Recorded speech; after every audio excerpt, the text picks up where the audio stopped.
Greetings and salutations. Thank you for lending an ear to The Voice of the Times this Saturday, January 30, 2021.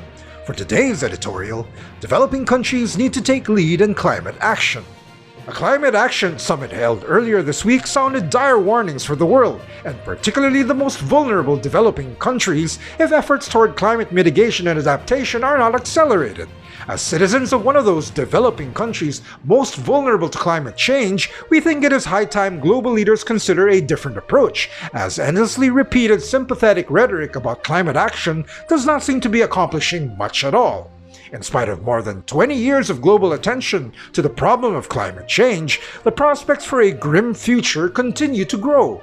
At present, the Earth's environment is on track to experience average temperatures 3.7 to 4.5 degrees Celsius warmer than the pre-industrial age by the end of the century, within the lifetime of children being born now. While even just a few years ago, the impact of human-caused climate change was a subject of intense debate, people all over the world are now recognizing direct effects of it, from intense wildfires in Australia, the US, and parts of Europe, extreme temperature fluctuations across much of the northern hemisphere, and stronger, more frequent tropical storms, often in places that typically do not experience them, such as Madagascar, which was hit by a cyclone while the Climate Action Summit was in progress. About 20 world leaders, along with the United Nations Secretary General Antonio Guterres and the heads of international development finance institutions, such as the International Monetary Fund, spoke during the two-day summit, which was held online due to the ongoing COVID-19 pandemic. The change in format did not, however, result in any change in content.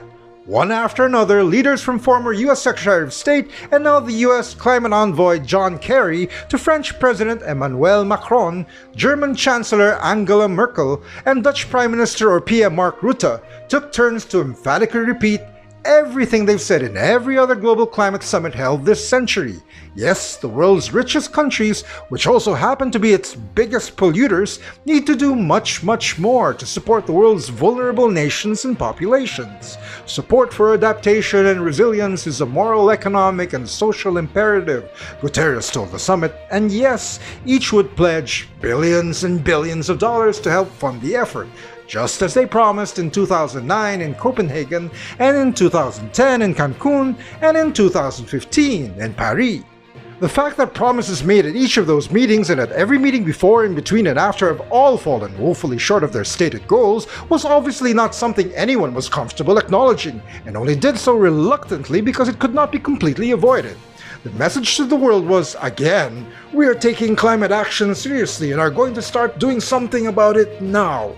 The most telling examples of the broken record rhetoric came from Guterres and Dutch PM Rutte, who both stressed that 50% of climate funding should be dedicated to climate adaptation efforts, a suggestion that might be considered a bold initiative if it hadn't already been formally agreed upon by the participants of the Copenhagen summit 11 years ago.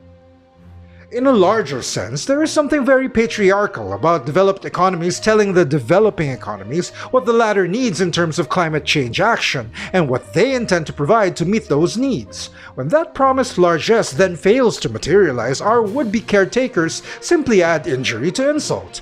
As the world's leaders have failed to lead on climate action and have once again demonstrated that the prospects for their doing so remain unpromising, perhaps it is time that those who stand to suffer the greatest consequences take ownership of the effort.